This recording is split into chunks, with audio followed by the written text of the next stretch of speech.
G'day all, it's Mark here with the CTX 3030 from Mine Lab. Just out of this old ruin. You can see the other side of it. There's a part of the foundation just sticks out behind that little building there. I don't know if it was a kitchen or a wash house or something like that, but such beautiful countryside here. You just look around and yeah, just love being out here detecting, and it's so much fun. And you know, you got to love it when you got a good machine like the 3030. It just separates between all the trash, and you know, it makes detecting a lot more fun than having to dig every little bit of rubbish that's out there. Although I do dig more rubbish these days, just simply for the fact that some targets can be slightly masked, and now because the 3030 works the way it does, what you're actually getting is a target sitting right on the edge of the steel. So I have, you know, I'll hear something and I think that is a target, and I'll dig it, move the steel, and of course there's a penny or there's something there.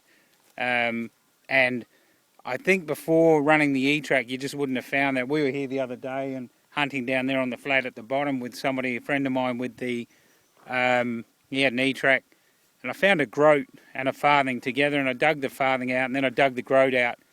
And straight after that, the interesting part was that I put it back in the ground, called him over, ran the E-Track over it, and just really couldn't pick it up. There was a real slight peep there, but you just wouldn't have dug it. Again, I was hunting in long, he was in normal, and I think there's a big difference in that.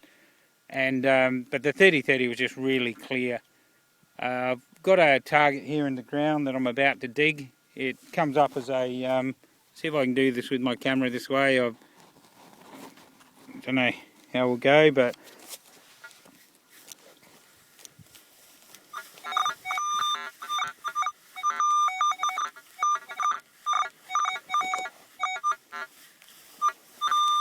there it is there.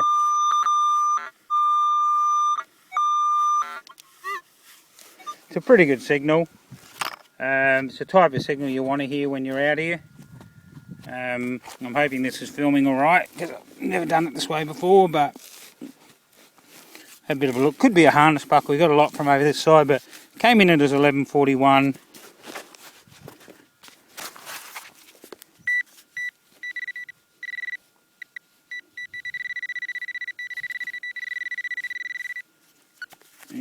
Dig out this off center a little bit.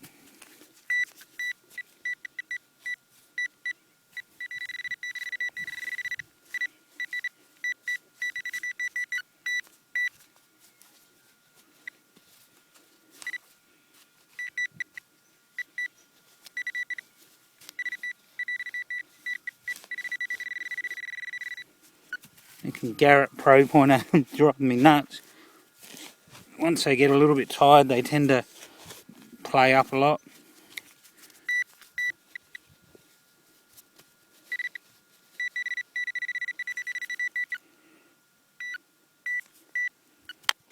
I'm going to use the Profind 25. There it is there.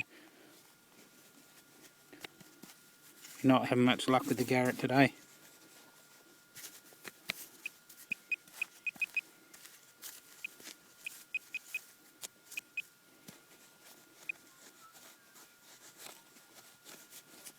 It might be deeper than I thought. It's a pretty good signal. Hope the filming's okay. I do apologise if it's not.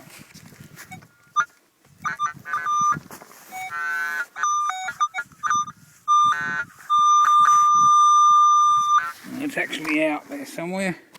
Or I might have missed it when I was...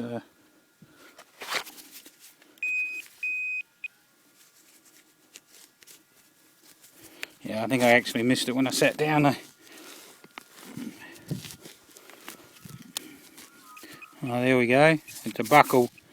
Some sort of, not a cricket buckle, but it's some sort of belt buckle. That's an 1141, that's pretty typical. Might have something else in the ground. I'll see if it's got anything.